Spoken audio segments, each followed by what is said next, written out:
shed innocent blood. What's blood for, if not for shedding? Listen, asshole! Did you know I'm utterly insane? We all go a little mad sometimes. Look at me, Damien. It's all for you. You never paid any attention. What you did to him. Look what you did to him. What have you done to it? What have you done to its eyes? What have you done to him, you maniac? Don't you blame the movies? Movies don't create psychos. Movies make psychos more creative. They're coming to get you, Barbara. Texas Chainsaw, Dawn of the Dead, The Hills Have Eyes, Amityville Horror, Last House on the Left, Friday the 13th, A Nightmare on Elm Street, My Bloody Valentine, When a Stranger Calls, Prom Night, Black Christmas, House of Wax, The Fog, Piranha. It's one of those, right?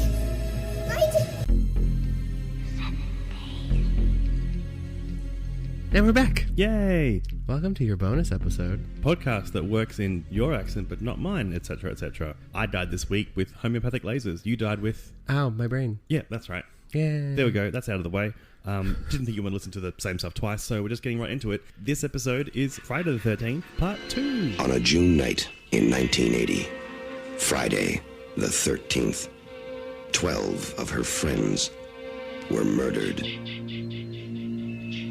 Why should Friday the 13th, 1981 be any different?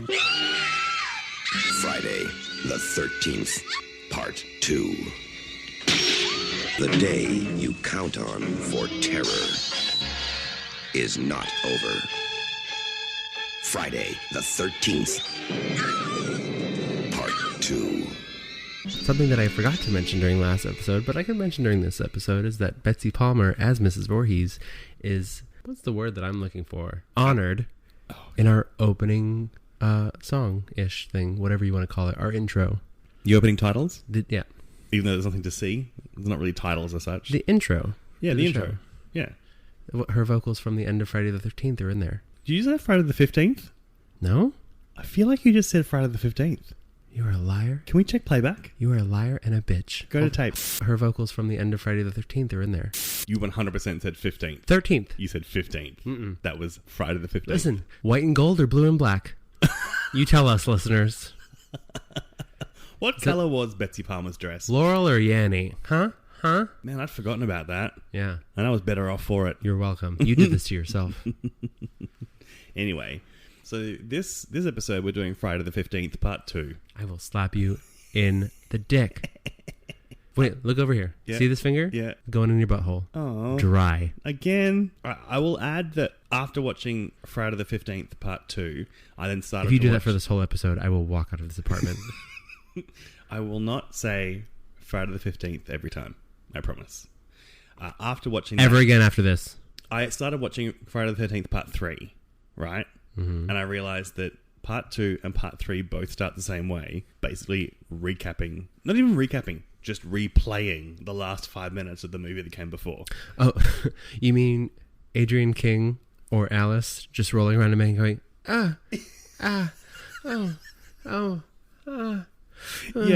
Yeah. The conceit which is how I have nightmares. Definitely. The conceit I will is have nightmares about her having nightmares. Alice is having a nightmare about the events that happen in Camp Crystal Lake. But then in between her do it again. They cut to every single Mrs. Voorhees scene from the first movie plays again in its entirety. And then I realized that I thought in the first movie, when we spent just inordinate amounts of time watching Alice do boring things, I thought that was a director's choice. But then I realized that I think it's just Alice, because when she wakes up from her never-ending nightmare, we then get treated once again to watching Alice just do boring things around her apartment. Here's what she does in the opening scene, right? She has a nightmare, long nightmare. She wakes up, her phone rings, she answers it, she talks to her mother, has an entire conversation with her mother. We only hear her half the conversation. At one point in that conversation, she says, I just have to put my life back together and this is the only way I know how. How? By not living at home. Aren't you a teenager? How are you now living in an apartment in the city? What are you doing with your life? How is this putting your life back together? I don't understand. Ran off into the night. Anyway, she has that conversation with her mother, hangs up, takes her clothes off, puts on a robe, jumps in the shower, has an entire shower, gets out of the shower. Again, the filmmakers aren't using any of this time to build any sort of tension. No. She answers her phone again and then searches her house top to bottom. Like, why? And then, as if I wasn't ready to hate this movie, they then commit the cardinal sin of Dirty Little Horror, a fucking cheap shot jump scare that's just a cat. Oh. A cat that was 100% thrown through that window. Like you can see it fly. No, Yeah. I've never seen a cat jump through a window like that. No. I'm pretty sure As if it had springs attached to its legs. the sound the cat makes, I'm almost certain is authentic. Yeah. As that cat was chucked. And Like piffed through the window. rightfully angry. Yeah. Oh, that cat is pissed. PETA was not on set for this. They weren't on set for the first one either. Oh my God. It didn't even talk about the fact in the first movie, after weeks and weeks of us watching movies in which various animals are shown as being dead, in Friday the 13th Part 1, they fully kill a snake. They really killed it. They actually killed it. And it was a harmless snake. A harmless snake. The most heartbreaking part of that is that they didn't tell the person who owned the snake that they were going to kill it, and just like off screen, the owner of the snake is crying while they'd filmed that scene. You killed someone's snake. I would sue.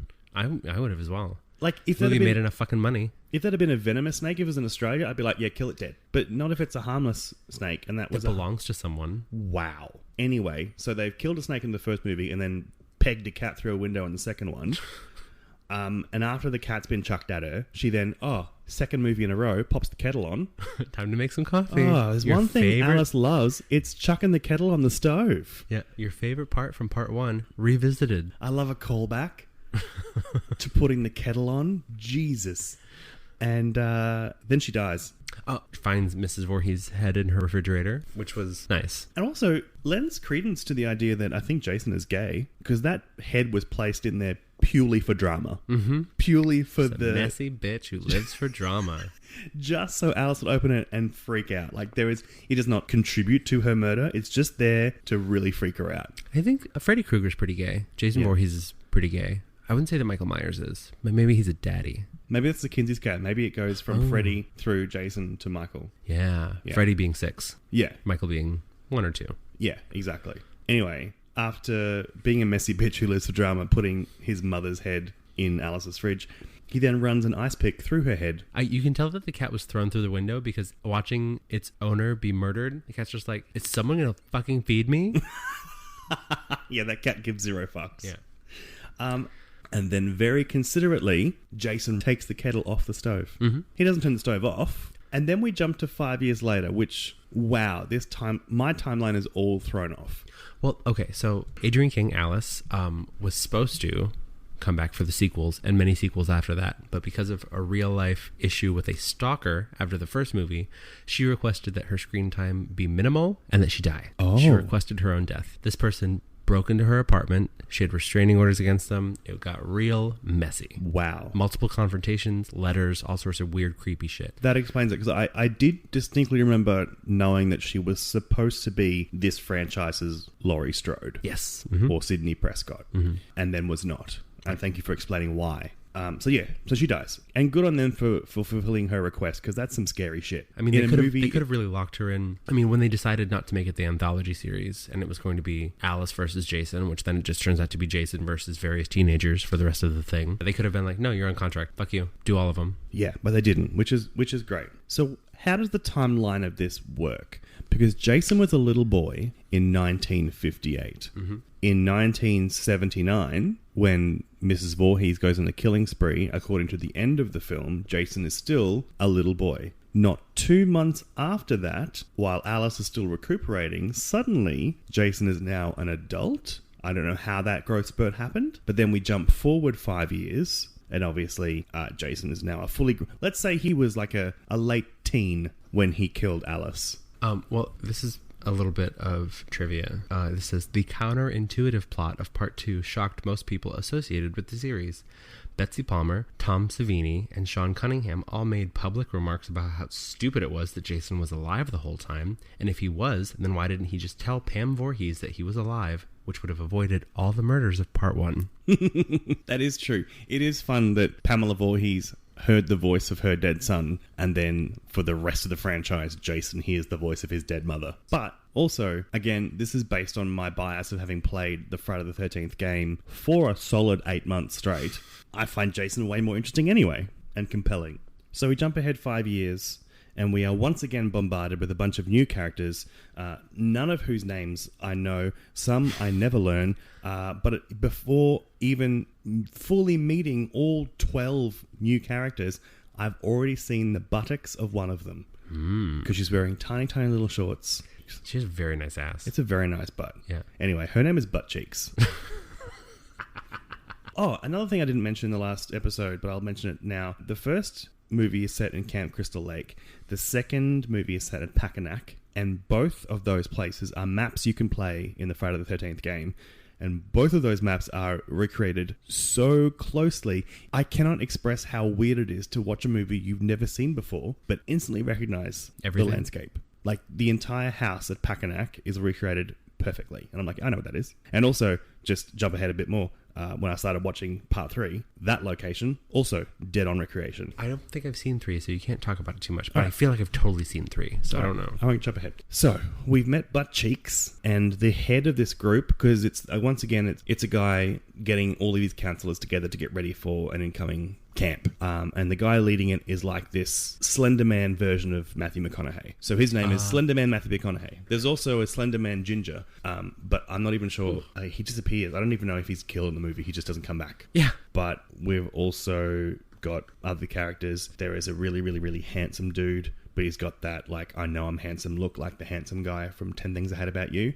So he's called Joey Donner. Who's Joey Donner? That handsome character from 10 Things I Had About You. Shit, Bianca, I'm shooting a nose spray ad tomorrow. Wait, is it the one in the beginning with the guy and the girl and their truck gets towed? Is that who you're talking about? What? The couple that arrives first when they make the phone call at the beginning of the movie. Oh, you mean Newsies and my mum. Okay, so the girl is your mum.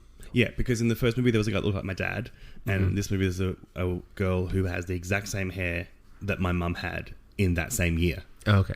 So And there's then- Newsies Newsies. Why Newsies? because of his newsboy cap that he's wearing. Oh, but that changes throughout the movie. He gets like a cowboy hat. I don't know what he's...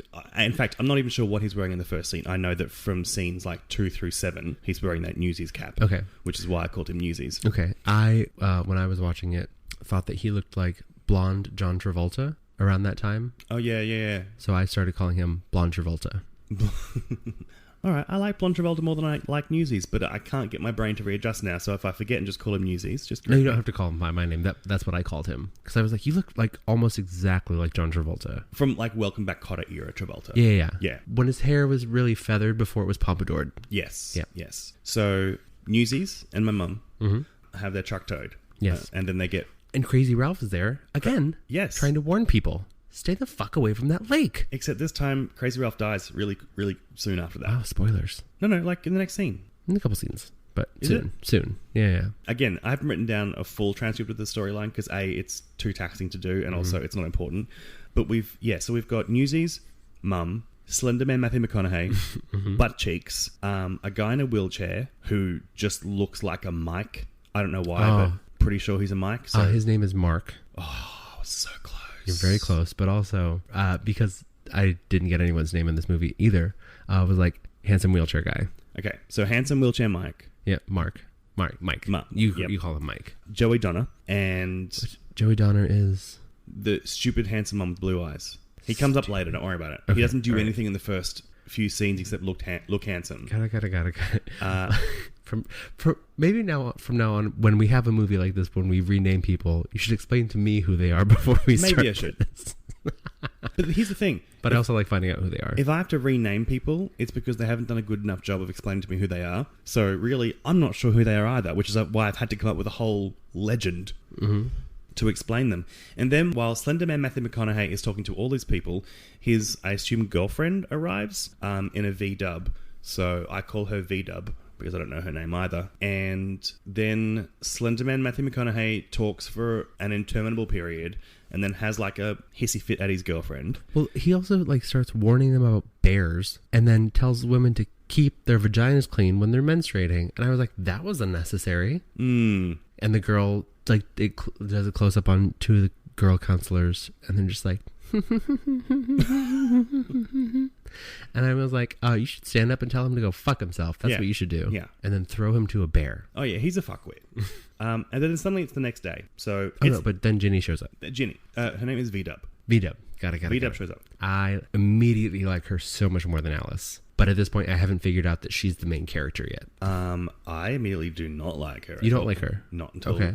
Not until halfway through the movie. Okay. By the time it's become apparent that she's the main character, I'm fully on board. Yeah. But at that moment when she shows up, I'm like, who's this bint? Go away. They really, like, in this one, I mean, even in the first one, they don't really explain, like, who's gonna be the main character until about halfway through each movie. Which is nice. It's a nice surprise. I don't mind it. It isn't. So it's the next day, and there are yet more characters that I don't know. But Newsies and my mum go looking for Camp Blood, and her butt cheeks are out again in a different pair of shorts. V-Dub very deftly uses a chainsaw to chop up some wood, but she chops off one piece of one little log, hands it to the guy barbecuing, and then walks across the campsite to put it away on the other side of the campsite in a cupboard in a cabin. Why are you taking the chainsaw so far away from where the timber is? That is nonsensical. Also, you're not done chopping the wood, so why are you putting it away? Obviously, she's putting it away so she can use it later. Spoiler. But that's just... It makes zero sense. So we know where it is. And while this is happening, yes, Newsies and my mum go searching for... When you play it in the game, can you, like, go there and find the chainsaw? No, there is no chainsaw to be used. Okay. The yellow car in this movie that is not the V-Dub is 100% in the game. One of the goals you can do as a counsellor is put the battery in and the fuel in, get keys, and take that car and drive it away. Only at this location? No, every location. That It's the car same is car. used, yeah. Okay, all right. Yeah. So while Newsies and Mum are looking for Camp Blood, because they want to say that they've been there, they don't actually make it to Camp Blood or Camp Crystal Lake because a sheriff stops them and tells them that they're being very silly and to go on their merry way. Like, it's a stupid thing to go from the camp that you're at to the camp where 5 years ago a bunch of people were murdered. Definitely. But I would totally do it. In the daytime, with more than just one other person. Like, as a group, we're all going to go to the other camp. And then we're all going to come back to our camp, and we're going to shut the fuck up about Camp Blood. I would like to think, and I feel like you would believe me, if I were to say I would not be interested in going to Camp Blood. I wouldn't bother going to Camp Blood. But I am also a person who, 7 years ago, I was in a production of Little Shop of Horrors. And as often happens in these rehearsal periods, one weekend is a rehearsal camp where everyone goes away for the weekend. You rehearse day and night, but in between you have like fun school camp, summer camp shit. And we did that. And on the second night at 3 a.m, sitting around a campfire, drinking, realizing that a 5-minute walk away from this very, very rural setting, there is a very, very rural cemetery. 5 of us went to that cemetery and did a big tour of the cemetery at 3 a.m. while drunk, reading all the gravestones, seeing if there were any ghosts. Were there any ghosts? No, one of the people in the group managed to get like a handful of rocks, and the entire time kept throwing rocks out into the bush so that we kept hearing wherever we were, like noises, the things rattling and rustling in the bushes, which was very scary and amazing. And one part of the cemetery was definitely significantly colder than the rest, but no, nothing else. Who is the person throwing the rocks? Do you know them? His name was Pat. No, you don't know him. I've never heard of him before. This story. But he's definitely the kind of person who would do that. And so by the time we realized it was him, was like, because we were a bit freaked out. By the time we realized it was him, no one was even mad. It was like, oh, Pat, of course, that's what Pat did. Oh, well, off we go. So based on the fact that I've actually done that, I feel like maybe I would. I'm from the country. Yeah. A town where there's more cows than people. Yeah. There was an abandoned house not too far from my house that me and my friends fully broke into in the middle of the night once. Yeah. And it was really weird. We broke in the back door because you're not going to go in the front door. No. No. Broke in the back door, and right there, walking in to the right, was a stairwell to the basement.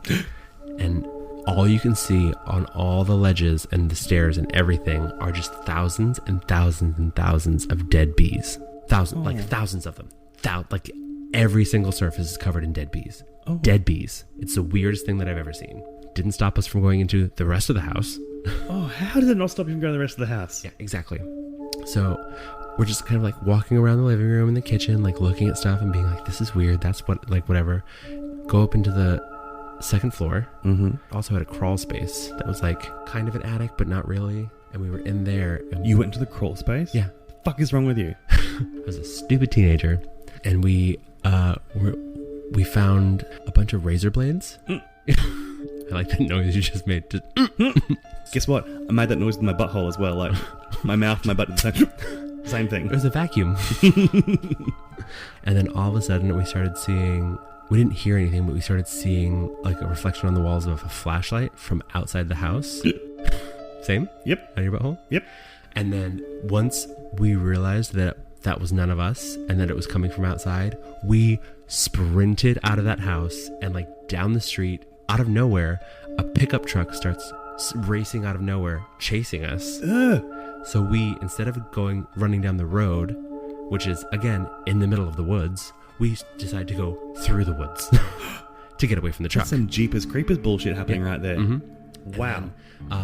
Hide in the woods until the truck goes away, and then we go back to my house. And then, oh my god. Yep. So the two guys trying to find Camp Blood, I'd like to think that I would not be so silly. But the point of my story and your story was that we were both the kind of people who may do that. Oh yeah. So anyway, all this talk about getting to Camp Blood, they never make it anyway because the sheriff stops them, sends them on their merry way, and then he's heading back into town when he suddenly sees someone, and we don't see who, and he stops his car and just runs after them. I know a few times you see Jason run. Yeah, it's one of the few times he's chased. He's fully chased, and the sheriff goes after him, and the sheriff ends up in Jason's shack, which is again recreated perfectly in the Friday the 13th game, whatever. And he definitely dies in there, doesn't he? Mm-hmm. Yeah, we don't see what he sees, but he definitely dies. So then we're back at the Packanack Lodge at night. Slenderman Matthew McConaughey is wearing a turtleneck with a collared shirt buttoned up over the top of it. In the summer. Listen, it was the 80s. And global warming wasn't a thing yet. That's right. They were very cold in the summer. Out on her own in the lake, butt cheeks, is true to her character going skinny dipping. Also, gorgeous. Just by herself. Yeah. Oh, what a body. Yeah. And we see it all. I see boobs. I see side muff. The whole lot. Side muff? Yeah, like she's fully naked. You don't see it. It's not full frontal, but she's definitely standing side on.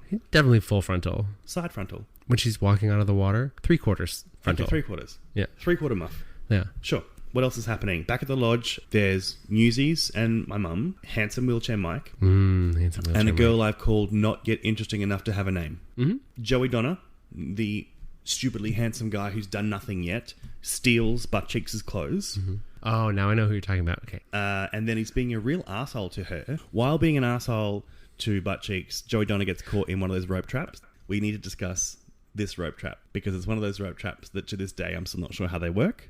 Just that you stand in it and suddenly you're up in the air. No, I fully never understood them either. Nope. Even in cartoons, in the Looney Tunes, in Westerns. They don't work unless there's someone nearby to pull the rope. Yeah. Because there's no release, there's no trap, there's no pressure pad or anything. It's just like you happen to be standing in a particular spot when up in the air you go. Anyway. It's a sentient rope. He's a twat, so I'm glad he's up there. That's fine. And Butt Cheeks goes to get a knife to cut him down. But while she's gone, Jason comes up and kills him. Jason slashes Joey Donner's throat. However, he slashes his throat with the wrong side of the machete. I don't want to pick holes in this movie, but I'm even gonna. notice that. Yeah, because he uses the wrong curved side. Didn't even notice that. Yeah. Then we go back to Packanack Lodge, where in an almost Alice-like scene, V-Dub tries to explain the story and the ethos behind Pamela and Jason. Yes, this is when I really started to like her. I liked her, but I wasn't sure if it was trying to add depth to the story or justify how they got to this sequel or just add layers to V-Dub herself. I think they were just trying to add... Well, even her explaining it still doesn't make sense. No, it does not. She's not justifying how Jason is the age he is and that he's alive and all this stuff. That's not what she's doing. I think it's just showing that she is showing empathy for these people. Oh, yeah. But as well as giving her a little bit of depth and empathy, she also has the most fantastic, shiny Cybil Shepherd late 60s CoverGirl commercial hair. Clean makeup, CoverGirl's the one for clean makeup. And that is enough to win me over entirely. She's really good hair. It's amazing hair. She also reminds me of, like, maybe a little Jodie Foster. In this movie? Yeah. Maybe a little early Jodie Foster. Definitely. Okay. Definitely. Maybe that's what I'm thinking of. Anyway. It comes to my attention that Not Yet Interesting Enough to Have a Name looks like Shirley from Laverne and Shirley. So that's her name now, is Shirley. Newsies and my mum have gone off to have sex, and they are both very bad at kissing, and I now regret calling her my mum because it's a sex scene. And then, there was a scene from that sex scene that got cut. The actress who played her she had a full frontal, much like butt cheeks. Butt cheeks. Studio found out that when they filmed that, she was underage, and all of the footage was destroyed. And I was like, should have found that out before you filmed it. Yeah. Though, because now you made child porn. You made child porn. So Shirley does show some interesting characteristic, or one. Well, a shred of one. She wants to get it on with handsome wheelchair Mike. So I identify with her the most. Yeah. She's being coy, but also very forward about it. She's like, what happened? How did you get in that chair? And he's like, motorcycle accident. First of all, badass. I'm in love with him. 2, when he then explains, the doctors say I'll never be able to walk, but I don't believe them. I'm not going to spend the rest of my life in this chair. She goes, something along the lines of, your legs don't work, but does everything else? Which is... She's the real Charles of this film. She might as well be like, I see your legs are broken. Does your dick work? Do you want to fuck? That's what she's asking. Take your dick out. Okay, so do you identify with this, what happens next in this scene? Then, let me run something by you and to see if this feels like you, Charles. She wants to get sexy for handsome wheelchair Mike, and why wouldn't you? So, why wouldn't you? She runs back to her cabin and excitedly holds up a pair of brown panties. I repeat... brown panties. She then takes off the panties she's currently wearing, which are nice, elegant, not necessarily sexy, but elegant black panties, sexy black panties, to put on her brown panties. I don't believe that any woman, specifically at this time, really owns brown panties. Brown. Unless you are a woman of color and are going for a nude illusion. Sure. But not only does she put on brown panties, she puts them on specifically brown. She puts them on specifically for the purpose of being sexy for a dude. Also, she's so proud of them when she holds them up brownly. And then, when she's got them on, she runs out to her car to try and find her hairbrush, because it's brown panties first, smooth hair second. It's then you notice that the panties are baggy as shit. Yep. Like, she looks like she's dropped a potato back there. It looks like a kid's nappy. Which is, sometimes if you look at any scenes from like 70s or 80s, for some reason, see women, it's very, very tight in the front, super loose in the back. Super loose in the back. And that's like a thing that it's like she's making room for a poop. I don't know why that was the style for women's underwear back then. I mean, the good news is if she did poop in them, you wouldn't notice, because they are brown panties. Maybe she's planning on doing butt stuff. That's why you put down the dark sheets, and gays should not own white sheets, unless you're very brave and confident, which I am neither. If I ever see you wearing brown underpants... I'm only going to buy brown underpants. And if they're brown satin underpants like those ones, you're leaving this house. Where's my Amazon? No. Anyway, while she's off getting all brown pantified, handsome wheelchair Mark cops a machete right to the face. Oh, well, he didn't do anything. Kicked down a flight of stairs. He was such a sweet guy. Well, this thing, like, if he, like, for this entire franchise and then multiple franchises after this franchise, there are rules that you don't break. Randy says them in Scream. Yep. You don't have sex. You don't do drugs. You don't say, I'll be right back. Because you won't be back. On her way to get the brown panties, Shirley says, I'll be right back. Yeah. She does. But also, Mark did none of those things. He turns down drugs. He's maybe about to have sex, or at least some hot cuddling time, but they haven't even done it yet. So he should not die. Yeah, exactly. Also, really, it deprives me of a handsome wheelchair Mike sex scene. That's true. How dare you? Didn't even get to see him with the shirt off. Sorry about that. But you would have had to see him with his shirt off paired with brown panties, so that'd be a hell of a trade-off. I'm going to be paying attention to half the screen. Yeah, that's true. So yeah, Mark gets a machete to the face, and his chair is kicked down the stairs. Rude. Just rude. But then Newsies and my mum get pinned together like a ham and salad wrap from a deli catering platter. Yeah. I like that it was the opposite of the Kevin Bacon. Yes. And double. Yeah. Anyway, so Mark's been pushed down the stairs. Newsies and mum have been pinned together. Now Shirley, we're back to Shirley, who's still getting ready. She doesn't know that Mark is dead. She's getting ready for sexy time. She got on her best brown panties. She's now popped on a sweater over her shirt. Sexy sweater. And has wet hair from being in the rain. So brown panties, wool sweater, wet hair. She's ready to fuck. I don't understand heterosexuals. No, not at all. Anyway. She should be covering her body in baby oil and putting on a jockstrap. Duh. That's how we all do it. Go wax your butthole, ma'am. Oh my God. So she goes looking around. She actually finds Newsies and my mum, but they're covered in a sheet. And this is the part of the movie that genuinely surprised me. I loved this bit. This was good. Really good. Because she opens the door, she sees two people under a sheet that are not moving, and she's saying someone's name. I don't know what it is. I'm just going to say Shirley. My mum. So she's like, Chris's mum? Chris's mum? Chris's mum? Chris's mum? And you see the two bodies, and then suddenly the sheet is flung back because one of the bodies is not Newsies, but Jason. Dun, dun, dun. And she gets such a fright, she stumbles back and backs into the door where Newsies is hanging and dead. And this is the first shot you really see Jason in his entirety. Yes. Where he is, I found this out, wearing... Have you ever seen The Town That Dreaded Sundown? No. It's a horror movie. But the killer in that movie is wearing essentially the same costume because Friday the 13th Part 2 copied the movie. Oh, right. There's slight differences in the pillowcase burlap thing on his face, and that's it. Other if you looked at them side by side, they're the same thing. So good. I love it. So Shirley dies eventually. So then all we've really got left is Slenderman Matthew McConaughey and V-Dub are attacked. And then somehow Jason managed to get his pitchfork and an entire fist through a door. Like, clearly it's a prop door. I know how movies work, but it kind of pulls me out of the scene a little bit, where he just goes, jam, and just punches through a door like it's foam. And then... That's what Michelle Visage did during All Stars 2. Punch through a door. Delano. Girl, this is the 14th Street dress. That doesn't fit you. I expected more for you. Leave my house on this Friday the 15th.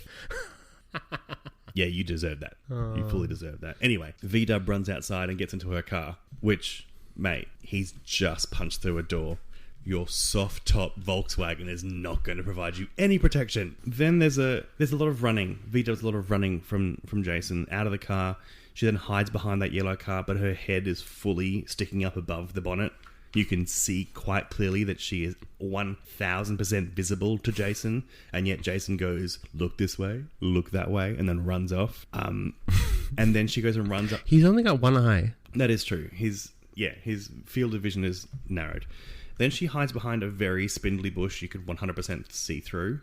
And just as I'm thinking to myself, bitch, that is a dumb place to hide. Turns out she wasn't hiding there to get away from him, because as he comes running around the bush, she leaps out and knees him right in the nads. And then I've gone from being like, who's this woman? I don't like her, to, all right, she seems all right, to I'm fully on V-Dub's side now. Then there is a kind of close to Scooby-Doo running scene where she runs one way, he runs the other way. She's hiding over here. He runs past her. She runs the other way. He runs the other way. Like, come on. There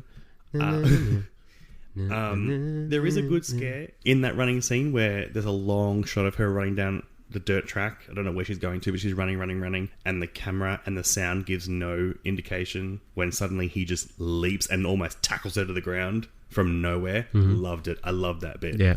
Anyway. She runs some more. She runs here. She runs there. She runs far. She runs wide. She ends up inexplicably in Jason's shack. And then... No idea how she got there. No idea. But then there is my second... No, this is the second good shot in the film, but my absolute favourite shot in the film. If only the movie was all this. My God. The camera is inside the shack. She gets into the shack and she's just looking around trying to get a hold of her surroundings. But you can see there's a small gap in the walls of the shack, and in the distance, like a fair way away, you can see Jason running towards the shack. Again, no music sting, no jump scare, the camera doesn't zoom in, it's just there, and you can see movement, he's coming closer. So good, so scary. It's noticing him is more scary than when he gets to the door and bangs on the door. Yeah. Like, it's wonderful. And again, running Jason, it's rare. Yeah. Well, actually, again, the Friday the 13th game, if you play as that Jason, Part 2 Jason, he can run. The one I like to play as, which is from Part 8, he can't run. He's a slow, stalky type. Yeah. Which is what he turns into after this movie, pretty much. Yeah. Then V-Dub finds the shrine to Mrs. Voorhees, Jason's mother. Oh, that was the other thing. Again, flashing back to the beginning, when the cop is in the shack, yeah, clearly Jason has built it all from stuff he's found around the towns, yes, surrounding towns and whatnot. He opens it and finds a working toilet. Yes. I was like, did Jason plumb his Jason's house? had a lot of time. He has a lot of time, yes. Because, I mean, sure, he goes on murder sprees when there are campers at the campsites.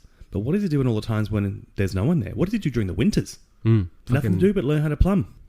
Just reading. Just reading casual manuals on, how to septic build a tanks shack. or So V-Dub finds the shrine, which consists of his mother's head placed gently near his mother's old sweater that she wore in the first movie, the very much decomposed body of Alice, and then she very cleverly figures out what's going on. She pops the sweater on, tucks her hair behind her ears to look like Mrs. Voorhees.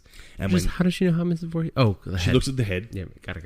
And then when Jason finally busted the door, she's like, Jason, it's your mother. And he actually stops in his tracks. He is fooled for a bit, which, okay, I'm so sorry to keep doing this. In the game, one of the things you can do if you're playing as a female counselor is go to the shack and put the sweater on, and then you can stun him for a bit.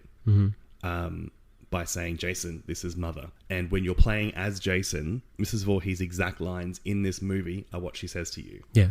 But she keeps him stunned long enough to fully jam a machete right in his neck. And then she and Slenderman Matthew McConaughey, who turns out is still alive, are safe.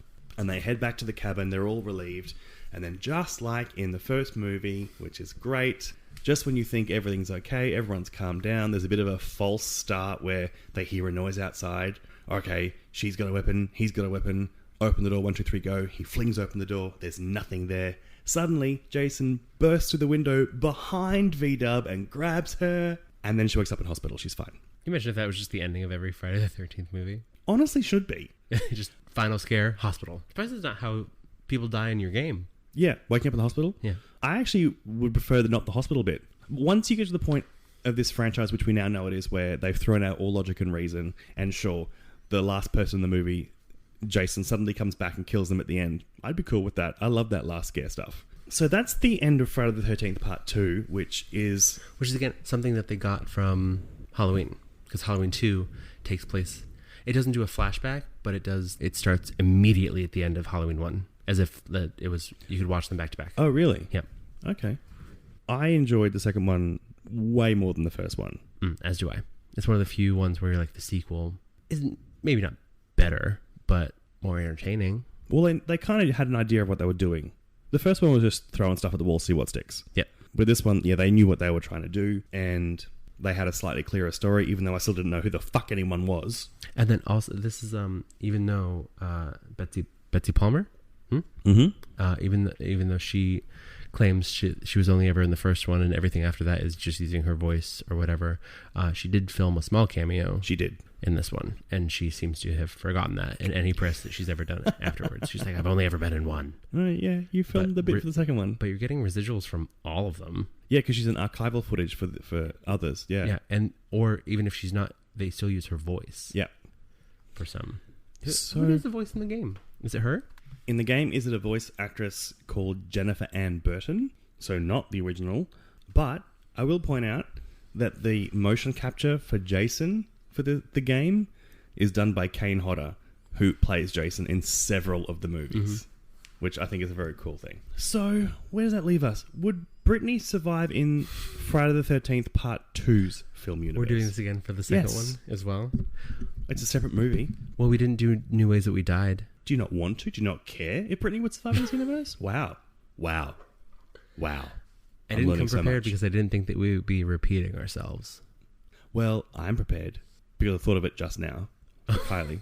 Kylie would survive in this film universe. Oh, as opposed to the first one. As opposed to the first one. Okay. Because when like a good 70% of the counsellors went into town to go to that bar, Kylie would 100% have been chatted up by at least 10 people. Yeah. And would still be dancing the night away in the bar. Okay. So she's fine. Dancing to Golden.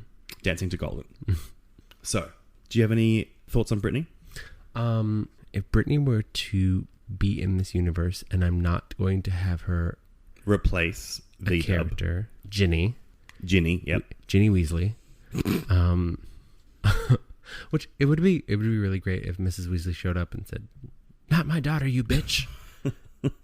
That's true of every movie, though. She just showed up. Every movie would be improved if Molly Weasley just showed up. The Hours. Yeah. Hundo. That's the first movie I thought of that would be better. I need Molly Weasley to pop up on The Handmaid's Tale to kind of give that thing a bit of kick. Ooh, that actually would be great.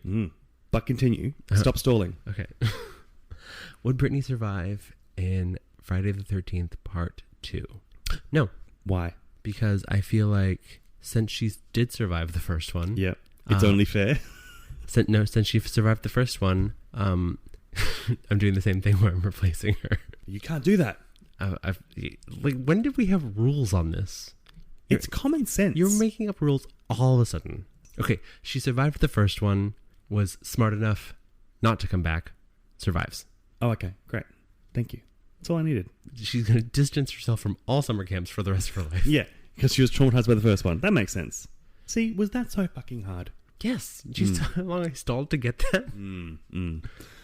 Gayest piece of dialogue in this movie. So your legs are broke, but your dick work? Yep, But that's a paraphrasing. paraphrase. That's paraphrasing. Although it could also be... Brown panties. It could be... It would be the very act of finding brown panties. I would say actually it's more close Especially to... if those were originally white. Oh, stop it. That's a poop joke. I think it's butt cheeks spending a bit of the film calling out for a dog. Muffin. Another fucking movie where, for no Muffin? fucking reason, the animal died. No, Muffin didn't die. Muffin appears at the end of the movie, right before the last Jason scare. It does mean, however, that Newsies and my mum found a different dead dog. That looks exactly the same. Oh my God, you're right. But Muffin lives. Muffin. But there's still a dead animal. They're still a dead animal. And you're meant to think that it's Muffin. Fuck. God, I missed that. Anyway, I'm calling Gay's piece of dialogue in this movie Muffin. Besides my paraphrased. Does your dick still work? Yeah, that's pretty close. Yeah. But she dances around it a little bit. Like a little bit. There's also a lot of speedos when they're all swimming in the lake, but that's not dialogue. Also, that's not this movie. Yeah, it was. Yeah, they're all jumping off the docks. Nope. I specifically remember seeing someone in a red speedo, and right before that, someone in another speedo diving into the water. Yeah, in the first movie. No, that's this one. No, it's Kevin Bacon. I'm telling you. No one. They don't all go swimming. There's going to be dead air until I prove you wrong. 20 minutes later. Those two. They go out to that dock, and then they dive off. Orange speedo, red speedo. Are you referring to a scene where people in the background come to the water while in the foreground an entire other scene plays out? They haven't made it to the dock yet. Do you want to keep watching it? Yes. Okay. A few inches later. It's not in the background. They focused on it. It is a part of the scene. There is a flash of Speedo. Was I right? I was wrong about the scene not happening in this movie. You were wrong about there being quote-unquote a lot of Speedos. 2 is a lot. There's also one pair of brown panties. Don't bring your panties into my Speedos. Not my fucking panties. They are. You're really holding on to them. Remember, they used to be white. I hated that joke the first time. I hated it even more this time. Is this how you felt about Friday the 15th? I refuse to acknowledge you. This is what happens when we record podcasts at what is now 2 a.m. We are tired and cranky. Dirty Little Horror After Dark. If we don't wrap this up soon, it's going to be Dirty Little Horror in light again. Because the sun will come up. Dirty Little Horror, Breaking Dawn. Oh, God. All right. Well, anyway, we're done. Thanks for listening. You can find us on the internets, on Twitter at Dirty Horror Pod. On Instagram at Dirty Little Horror Podcast. On Facebook, on Dirty Little Horror. You can email the show at dirtylittlehorror@gmail.com. I know we don't have, a lot of listeners yet. Hopefully we will get a decent amount eventually, but... if you are listening and you have not yet left us a review on iTunes, please feel free. There are a couple people who have left very nice comments on Facebook and iTunes, but also on Twitter and Instagram, we've had a few people recommend some things. Know that we are getting to them. We would like more recommendations. Oh, movie recommendations, yes. Send us your ideas, especially if it's super gay. That'd be awesome. Yeah. I did get a recommendation after all our talking about it. I've got a recommendation this week for Truth or Dare. Oh, yeah. Purely because of how terrible it is. I saw you tweeting them. Yeah. Which is something Thanks, Kez. You were right. We tried to watch it week after week in theaters, and then it was gone. All right. Well, let's get to that. Well, first, let's get to bed. In the meantime, you can catch me on Twitter and Instagram at Chrisopotamia. You can find me on literally all of them at Charles Rockhill. Thanks for listening. You're welcome for your bonus episode. Yes, bonus, double. Hope you made it all the way through. But until next week, try not to die.